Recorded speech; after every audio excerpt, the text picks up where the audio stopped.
অনেক তো খেয়েছেন দোকান থেকে, এবার বাড়িতে এইভাবে বানিয়ে খেয়ে দেখুন। ধোকলা আর দোকান থেকে কিনে খেতেই ইচ্ছে করবে না। 250 গ্রাম বেসন ভালো করে টুকে নিতে হবে।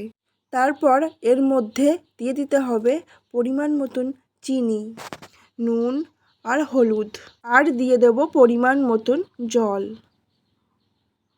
জলটা দেওয়ার পর ভালো করে বেসনটা গুলে নিতে হবে।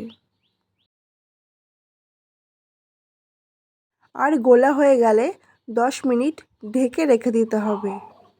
তারপর একটা ইনো নিতে হবে, ইনোটা পুরোটাই লাগবে। ইনোটা ভালো করে বেসনের মধ্যে মিশিয়ে নিতে হবে।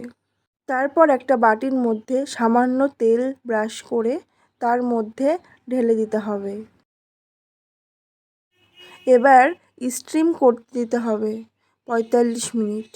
এবার একটা কড়াইতে পরিমাণ মতন তেল দিয়ে একটা লঙ্কা এবং সর্ষে ফোড়ন দিয়ে এবং কারি পাতা দিয়ে ভালো করে একটু নাড়িয়ে নিয়ে পরিমাণ মতন জল দিয়ে দিতে হবে।